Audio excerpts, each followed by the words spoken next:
Hello and welcome to the Beermen Fan TV. It's the live uncensored match preview show as Rain or Shine taking on San Miguel on Saturday and Monday, which is game number 3 and game number 4.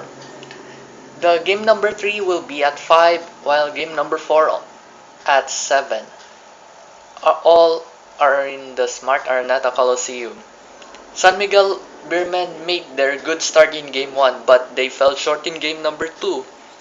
Mahihirapan sila kung magkakaroon ng miracle na naman, di katulad just like in Game 1 and 2. Can Beermen make their bounce back on Game number 3 and the 4th meeting with Rain or Shine? We'll see about that in the next couple of days. So, players muna. Chris Ross have made their difficulties dahil sa sobrang contact, sobrang little bit incident, kaya na technical foul siya. Kaya we have him to keep an eye on him to watch out. Baka ma-technical foul ulit sa game nila bukas. Kaya lalong mahirapan itong San Miguel. Habang sa kabila, Paulie is still on the returning player who wants to lead Rain or Shine into as possible finals in the Philippine Cup. And Coach Yang is trying to make their stride habang ang koponan ng San Miguel lalong hindi inaagapan nitong game nila nung kahapon lang. Kaya pag-iingatan natin yan, itong San Miguel, para sa defensive purposes, lalong-lalo na kay the reigning two-time MVP na si Junmar Fajardo.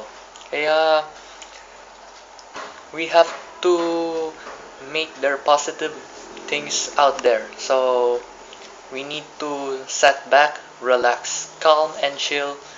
Because this is the game that we wanted to. This is the game what we need for us to win this game in the semifinals. And I want San Miguel wants to return to the final to retain once again for the Philippine Cup possibly. Sana lang. So, yun ang short preview ko sa game number 3. Pagdating naman sa game number 4, San Miguel needs to make their adjustments to a good performance in a good way. So, nakakalufot naman kung matindi ang haharapin pagdating sa game number 4. And we need to watch out once again with the likes of Raymond Almasan, Bo Belga, and Paulie, and including Gabe Norbut because he is a good scorer pagdating sa 3-point shooting. And we have to watch out for Jeff Chan because 3 points is on his way in the next game.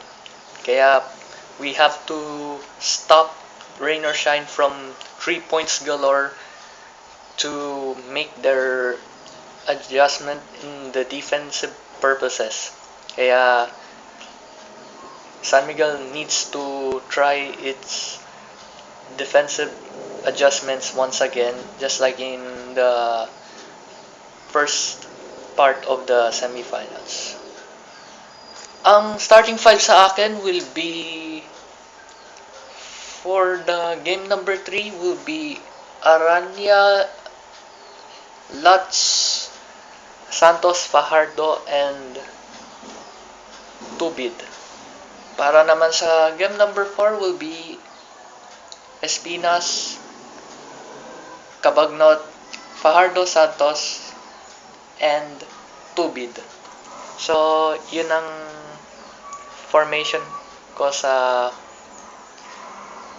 game nila in both 3 and 4. My possible formation is 2-1 formation for game number 3 and 3-1-1 formation in game number 4. So, yun ang starting 5 sa akin for tomorrow's game and on Monday's game. All in Smart Araneta Coliseum. Anyway, let us tell us comment section below. Do you agree in my starting lineup? Tell us a comment section below. Like us on Facebook, facebook.com/the Beermen Fan TV, and follow us on Twitter, twitter.com/the Beermen Fan TV. And don't forget to like us and follow us on Instagram at the Beermen Fan TV. And we'll see you in the next game. And come on, you champions, fear the beer. I'm Andrew Alvaro, and my prediction for the game number 3 will be San Miguel 89, Rain or Shine 81, and game 4 will be a close fight. I think 104-103 in favor of SMB. So, yun na yun. I'm Andrew Alvaro, and we'll see you in the game. Bye.